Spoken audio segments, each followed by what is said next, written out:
This video is for commentary and analysis under fair use. The views expressed are my own, based on publicly available information and my interpretation of it. Hi, everyone. This is Stina, and welcome back to Motive and Method. If you're new here, I approach true crime through pattern-based communication framing. My background and degree is in communication, and I have extensive experience with communication patterns as well. Today, we're continuing the Broken Plea series with Chapter 5. And this chapter centers on one of the most important pieces of evidence in the Idaho 4 case, the K-bar sheath, the knife sheath. But before we get into Chapter 5, I want to be very clear about what this series is and what it is not.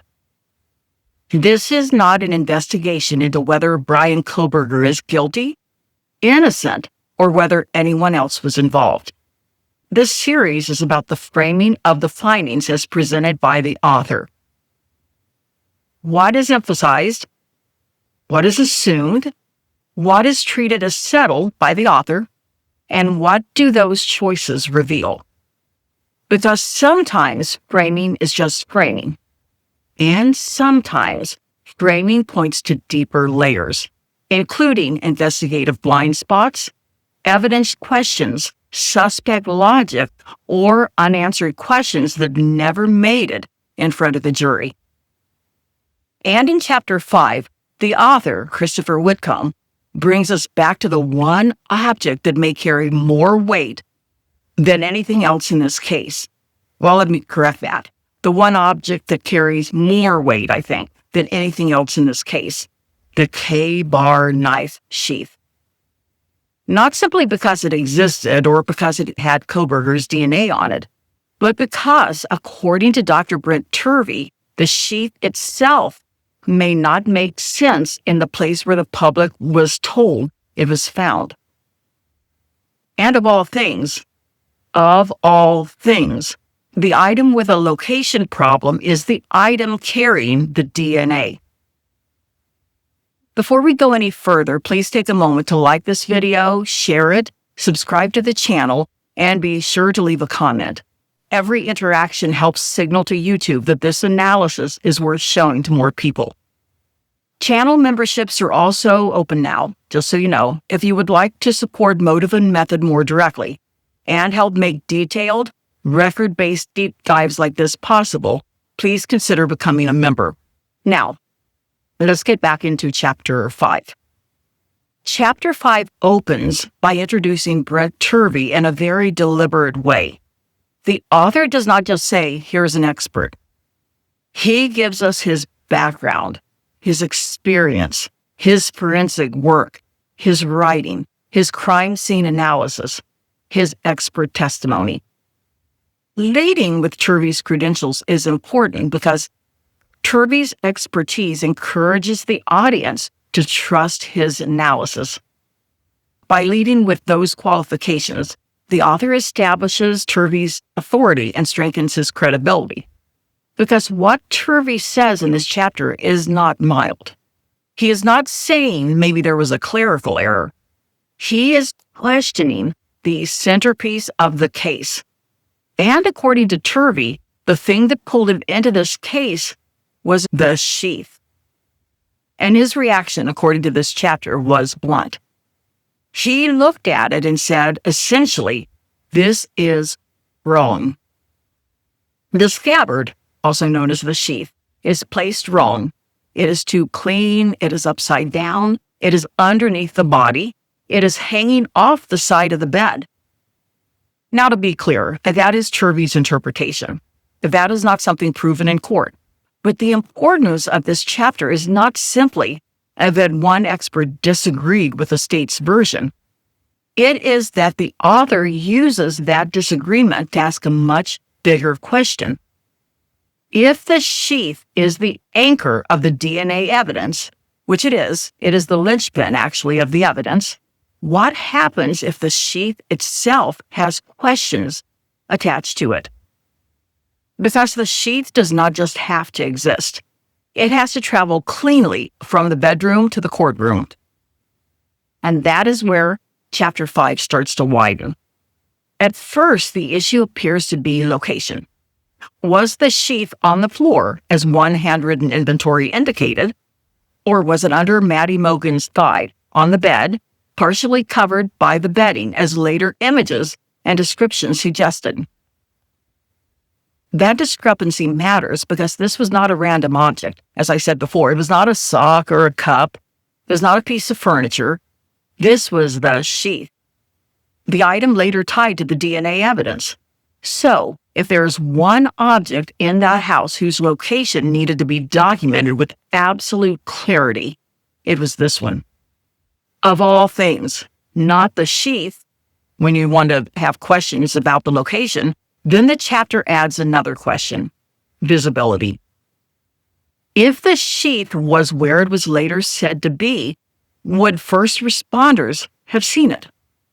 Turvey argues that if the sheath was sticking out from under Maddie's thigh in the way later described, then someone looking into that area of the room should have been able to see it. And the author frames this as a visibility problem. Not proof by itself, of course, but a serious question about whether the sheath was in that position when the room was first observed. And this is where the chapter introduces one of the strongest framing concepts: loop feedback. This is basically a detail enters the case, it gets repeated, other people cite it, documentaries repeated, online discussions repeated, and after a while, people stop asking where the detail originally came from. But repetition is not documentation. A claim does not become more reliable just because it becomes more familiar. Then the chapter moves from placement to blood.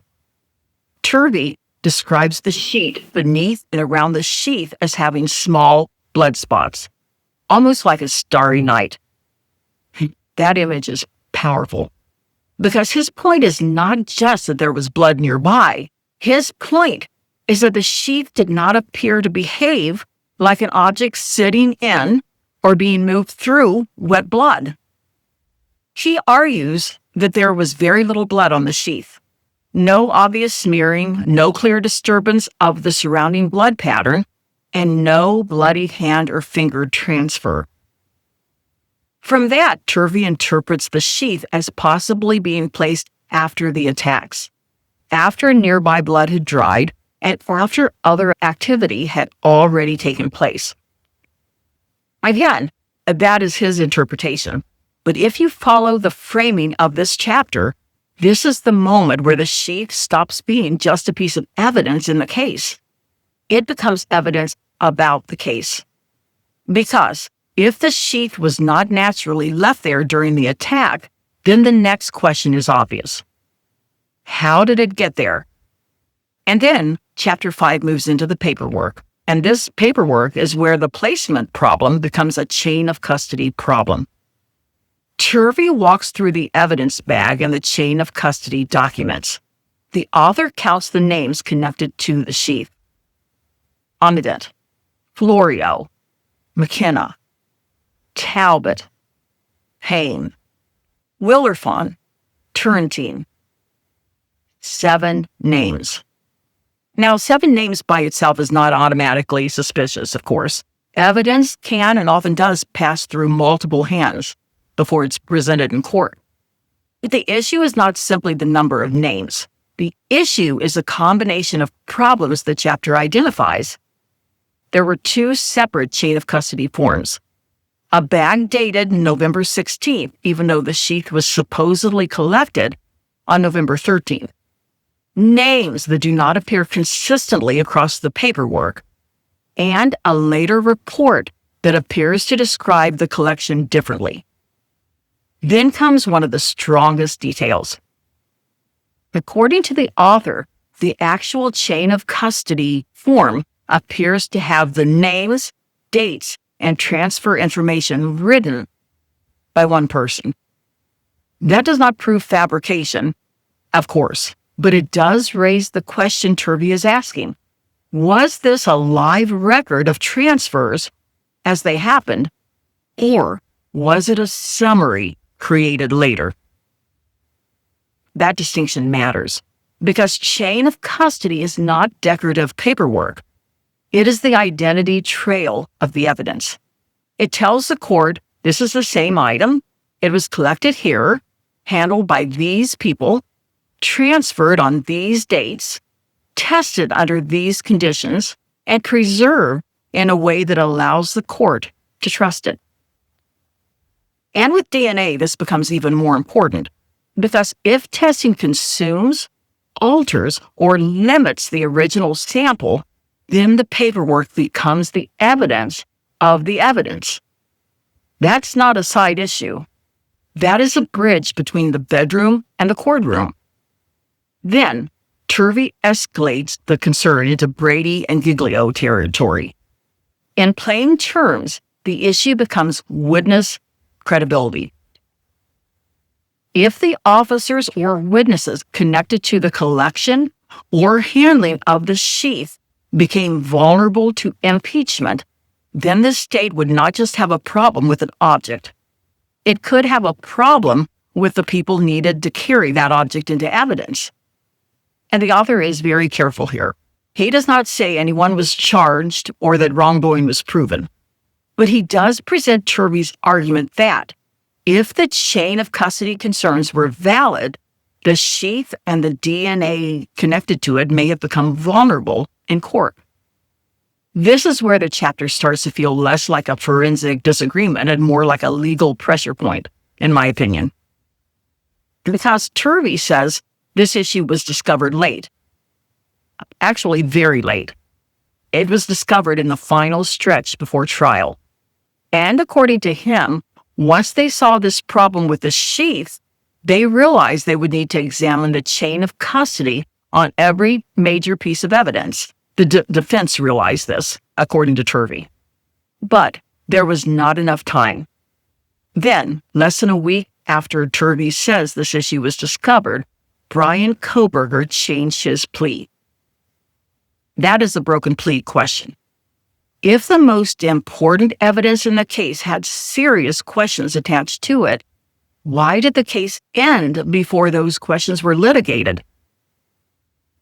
Now, Chapter 5 does not stop with the sheath. It widens again. Turvey moves into modus operandi, the behavior of the crime itself, and his opinion is striking. He describes the crime as showing low skill in planning and execution, but high skill in precaution. In other words, Turvey separates the violence of the crime from the management of the crime scene afterward. So the attack itself appears chaotic, excessive, and personal. But the aftermath, according to his analysis, suggests cleanup, concealment, removal of evidence, and avoidance of expected blood transfer. And this is a major point, because if there was no cleanup, then the lack of blood transfer becomes difficult to explain.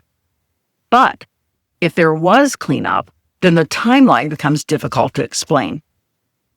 And if cleanup happened inside the house, then the surviving witness narratives become harder to leave untouched. Not because we can say whether Dylan or Bethany knew, but because cleanup implies time. There would be movement, possibly water, possibly doors open and closing, possibly footprints, possibly clothing changes, even the possible handling or disposal of evidence. A quick attack is one thing. A post-attack cleanup is something else entirely. And that is where the official timeline starts to feel compressed. Turvey also challenges the lack of expected transfer evidence. No bloody shoe trail throughout the common areas. No clear victim blood found in Kohberger's car, apartment, or parents' home. And no obvious forensic bridge between a blood-soaked, multi-victim scene and the person accused of committing it. The state had the sheath DNA, but according to this chapter's framing, it did not have the kind of transfer evidence one might expect from a close contact, bloody, four-victim attack. That is a tension. Then the chapter introduces another explosive opinion from Turvey. He believes there were at least 2 offenders. Again, this is his opinion. It was not proven in court. But his reasoning, according to the excerpt, includes the nature of the attacks, the possibility of multiple weapons or multiple types of force, and the claim that Ethan and Xana appear to have been attacked at roughly the same time. That directly conflicts with the lone offender theory. And this is where the chapter moves from evidence handling to crime logic. Could one person do all of this within the state's timeline? Could one person attack 4 people, move through that house, avoid expected transfer, leave no meaningful trail, clean up or change in some way, and exit without leaving the kind of evidence Turvey expected to see? That is not me answering this question. That is a question Chapter 5 is forcing onto the table. Then comes the posing and staging distinction. Turvey says Kaylee and Maddie were posed together in that bed and covered. That would be posing. But he also interprets the sheath as staged. That would mean the sheath was not simply left behind accidentally, but placed or arranged to misdirect the investigation. That is a serious claim. And again, it was not proven in court. But it is the logical end point of Turvey's argument. The sheath was too clean, the placement was wrong, the blood transfer did not fit, the chain of custody had problems, and the location of the sheath carried the DNA linked to Kohberger. So, in Turvey's framework, the sheath becomes the centerpiece of staging. Not just evidence in the case, evidence about the construction of the case. Then, Chapter 5 brings in something that stood out to me strongly. Turvey's opinion that Kaylee Goncalves was the primary target. And this matters because it changes the whole emotional structure of the crime. Turvey does not base that on one detail alone. He points to a cluster: Kaylee's location, the risk involved in reaching her, the intensity and direction of her attack, the facial focus, the multiple forms of lethal force on her, and what he interprets as overkill. And I would like to insert my personal opinion here. It's not what Turvey says, but from the moment that I heard that Kaylee had moved out of that Kings Road house and that she came back for one night to be Dylan's +1, I guess, at some kind of a party, I felt that she was the target because what a terrible coincidence, if it was a coincidence, that you come in back to this house for one night, and that happens to be the one night you lose your life violently. In the very beginning, I remember the sources, the news, and everybody saying Kaylee appeared to be the target. Then somehow it started moving toward Maddie Mogan. And I don't know why. I have no explanation, but I do not believe that Maddie was a target. I think that Kaylee was, for whatever reason. And this is how the author says Turvey links this. Without getting graphic, facial targeting is often read as personal, expressive, rage-based violence. It is not simply functional violence. And apparently, still, without getting overly graphic, I had never heard until this chapter that facial violence was done with a knife, repeatedly done with a knife. So it's not simply functional violence. It is personal. And according to Turvey, that points toward anger, retaliation, or personal motive involving Kaylee. If that is true, then the crime is framed differently. It is not simply a random house theory anymore, like they tried to make it because they couldn't find a link between Kohberger and the victims. And it's not simply an opportunity theory or a theory of a stranger moving through a house because he had targeted the residents. No, it becomes a question of whether one victim stood at the center of the offender's motive. And if Kaylee was the primary target, then the suspect logic may look very different. Finally, the chapter returns to the legal stakes. The author brings us back to Talbot's sworn affidavit, the lab documents, the sheath, the DNA, and Turvey's belief that this evidence may have been tainted. Turvey's broader point is that crime scene analysis cannot be separated from evidence integrity. You cannot simply analyze what evidence says. You also have to analyze how that evidence was found, collected, documented, transported, tested, interpreted, and presented. And this is where the chapter ends with the most uncomfortable question. If Turvey is correct, if the Sheath had placement problems, blood transfer problems, documentation problems, and chain of custody problems, then why was a Sheath not challenged before the plea? Why did the case end before those issues could be tested in court? Now, that does not mean Ann Taylor did anything wrong. The author is not claiming that either. This chapter does not prove that. And ultimately, the choice to plead belongs to the client. A defense attorney can advise, caution, push back, recommend a plea, explain the risk and the evidence, but the plea decision belongs to the defendant. So, the question is not simply, why did the defense fail? The better question is, did Kohberger fully understand what may still have been unresolved when he entered that plea? And even more, did the plea foreclose litigation over the very evidence that made the plea seem necessary? That is the uncomfortable loop at the center of Chapter 5. The Sheath may have pressured the plea, but, according to Turvey, the Sheath may also have been vulnerable to challenge. And that is why Chapter 5 matters, because this chapter is not simply asking whether the prosecution had evidence. It is asking whether the story of that evidence could have survived scrutiny. The Sheath was the anchor. But if the anchor had questions, those questions did not stay with the Sheath. They spread outward to the DNA, to the timeline, to the blood transfer, to the number of offenders, to the primary target. And by the end of Chapter 5, the author leaves us with a question that is impossible to ignore. If the most important piece of evidence had this many questions attached to it, why did those questions never reach a jury?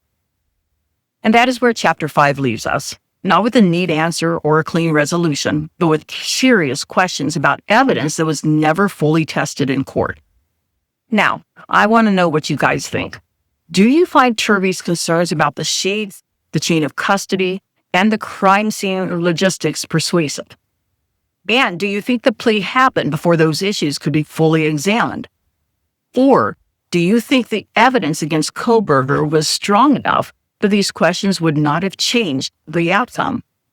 Let me know in the comments, and as always, please be respectful, especially when discussing the victims, surviving roommates, and families connected to this case.